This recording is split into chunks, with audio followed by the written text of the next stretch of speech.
안녕하세요. 주식의 소리의 애솔입니다. 네, 엄청 많이들 기다리셨을 것 같아요. 카카오페이의 수요 예측 결과. 이미 막 어제 언론에서 대박이라고 떠들어대서 실제 수치를 빨리 확인하고 싶었는데 조금 당황스러울 정도로 좋게 나온 것 같습니다. 같이 한번 보시죠. 우선 경쟁률은요. 1714.47 대 1을 기록했습니다. 대형 IPO 중에서는 매우 높은 편에 속해요. 그리고 기관은 총 1545곳이 참여했고요. 비교해서 보시면요. 카카오뱅크하고 비슷한 수준이거든요. SKIAT가 가장 높았고요. 그 다음이 현대중공업, 그 다음 카카오뱅크, 그 다음 카카오페이 요 순서로 가네요. 자, 그리고 기관 신청액은 제가 간단히 기관 투자자들의 총 신청 수량에다가 공모가를 곱해서 계산을 했거든요. 보시면 카카오뱅크보다는 훨씬 낮아요. 그렇지만 비슷한 공모 규모의 현대중공업하고 비교를 하면 카카오페이에 신청한 자금이 더 많았다는 것을 확인할 수 있습니다. 자, 그리고 재밌는 게 카카오페이는요. 일자별 수요 예측 참여 수량을 따로 기재를 해줬더라고요. 보니까 해외 기관들은 수요 예측 1일차 때부터 굉장히 좀 적극적으로 참여했다는 것을 알 수가 있어요. 분위기 보면서 참여한 게 아니라 이미 마음의 결정을 하고 묻지도 따지지도 않고 수요 예측에 참여를 했다는 거죠. 네, 요거를 보여주려고 이 표를 따로 기재하지 않았나 싶습니다. 네, 넘어가서 신청 가격 분포표 보시면요. 가격 미제시 포함 밴드 상단 가격인 9만 원 이상을 제시한 비율이 99.99%, 100%에 가까웠고요. 0.01%만 하단 가격인 6만 원을 적어냈더라고요. 네, 상단 초과 비율은 신청 수량 기준으로 32.48%가 됩니다. 초과 비율이 그리 높지는 않지만요. 현대중공업대보다는 조금 더 높은 비율이에요.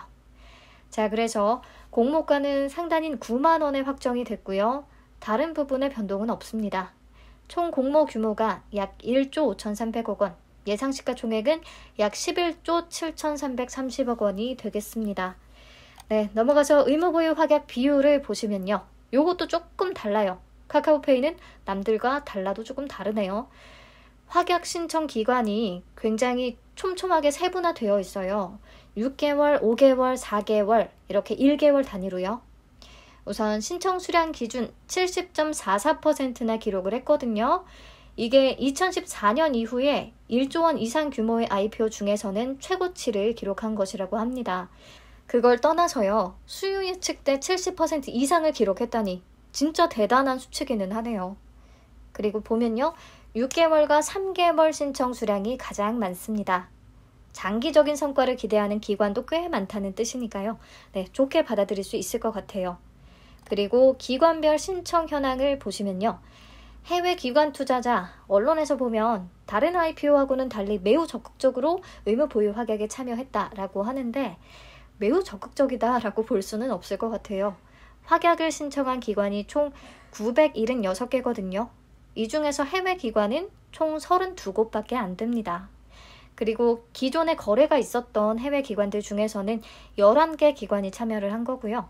거래 실적이 없었던 해외 기관은 21곳이 참여했더라고요.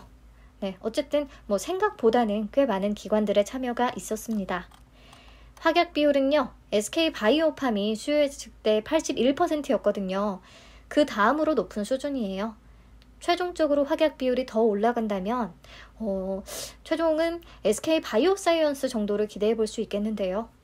네, 그리고 우리 사주 청약률이 100%를 넘어갔다는 서울경제의 단독 기사가 있었어요.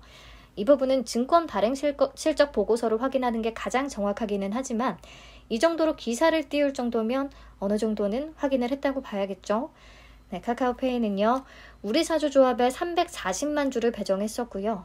배정 금액이 총 3,060억 원 정도였어요. 근데 직원 수가 850명 정도가 되니까 그렇다면 1인당 배정 금액은 약 3.6억 원 정도로 계산이 됩니다. 물론 직급별로 차등적으로 배분이 됐겠지만 우리가 그것까지는 알 수 없죠. 자, 아무튼 그래서 카카오뱅크가 1인당 평균 배정 금액이 5.1억 원 정도였고요. 그럼에도 불구하고 청약률이 97.35%나 돼서 일반 청약자들 입장에서는 굉장히 좋게 평가를 했었죠. 그래서 카카오페이도 3.6억 원이나 되지만 청약률이 높다면 와, 이건 진짜 의미가 있는 거다 라고 얘기를 했었는데 100% 넘길 줄은 몰랐어요. 정말 엄청난 러브콜인데요. 우리 사주는요, 1년간 보호예수로 묶이기 때문에 1년 동안은 팔고 싶어도 팔 수가 없어요. 그래서 주가의 장기적인 상승 추세를 전망하지 않고서는 청약에 쉽게 참여하기가 어렵죠. 그런 측면에서 굉장히 좋은 결과고요. 진짜 아이고, 가격이 고평가고 뭐고 다 필요 없네요, 카카오는. 실제로 장기 전망이 굉장히 밝을 수도 있고요. 네, 아무튼 넘어가서 상장 직후에 유통 가능 주식 수는 비율로 38.91%, 금액으로는 무려 4조 5,649억 원이나 됩니다. 저는 이렇게 숫자가 조 단위로 넘어가면 감이 잘 안 오더라고요. 네, 그리고 기존 주주 비율도 28.47%나 존재한다는 거 체크하시고요. 여기서 기존 주주는 알리페이 싱가포르 홀딩스였죠. 그리고 유통 가능한 알리페이 보유 주식의 주당 단가는 6,040원이라고 설명을 드렸습니다. 최근에 제3자 배정 유상증자를 통해서 받은 주식은 보호예수로 묶이고요. 2017년에 받은 주식이 유통 가능하게 되는 거거든요. 이후에 400% 무상증자를 실시했기 때문에 가격은 5분의 1로 조정이 됐을 겁니다. 그래서 와, 무려 15배에 달하는 차익을 챙길 수 있게 되네요. 대박입니다. 아무튼 확약 비율을 적용하기 전에 유통 가능 물량과 금액을 대형 IPO들하고 비교해서 보면요. 유통 가능 물량은 비율로만 놓고 봤을 때는 크래프톤 다음으로 높아요. 네, 좋지는 않죠.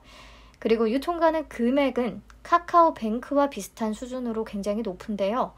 카카오뱅크가 그럼에도 상장일의 성과가 좋았잖아요. 그래서 이렇게 큰 규모라고 해도 충분히 오를 가능성은 있다는 거. 그래서 너무 부담스럽게 느낄 필요는 없을 것 같아요.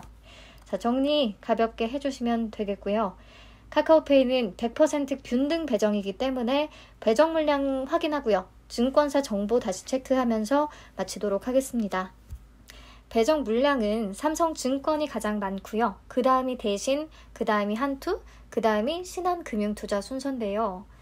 카카오뱅크의 총 청약 건수가 186만 건 정도가 됐거든요. 우선 이 수치를 참고해서 대충이라도 예측을 해보죠. 마침 그리고 오늘 대신증권의 엔캠 청약 건수가 올림에서 24만 건 정도, 신한금융투자의 엔캠의 청약 건수가 올림에서 12만 건 정도를 기록했거든요. 이 데이터 참고 잘 해볼 수 있을 것 같아요. 자, 그러면 우선 대신증권 주말 동안에 추가로 계좌를 만드는 분들이 조금 계시다고 치고요. 3만 건 정도를 더 잡아서 27만 건 적어뒀습니다. 그리고 신한금융투자는 2만 건 정도 더해서 14만 건 잡아봤어요. 삼성증권은 배정 물량이 가장 많기 때문에 80만 건 이상이 유입될 수 있다고 봤고요. 왜냐하면 한국투자의 카카오뱅크 청약 건수가 87만 건이나 됐거든요. 그리고 한국투자는 이번에 배정 물량이 많은 편은 아니기 때문에 67만 건 정도로 잡아봤습니다. 그러면 총 188만 건이 되는데요. 사실 요거보다 더 많이 유입될 확률도 있을 것 같아요. 청약 건수를 예상하기는 쉽지가 않네요. 그냥 참고용으로 봐주시고요. 증권사별 수수료와 계좌 개설을 언제까지 해야 하는지 적어뒀으니까 필요하시면 봐주시고요. 그리고 최소 청약 수량은 20주입니다. 그래서 필요한 청약 증거금은 90만 원이에요. 여러분, 20주를 청약하나 100주를 청약하나 2만 주를 청약하나 결과는 같아요. 그렇기 때문에 균등 100%니까 그렇기 때문에 20주만 청약하시면 되겠습니다. 네, 어차피 균등은 무조건 참여를 할 종목이었잖아요.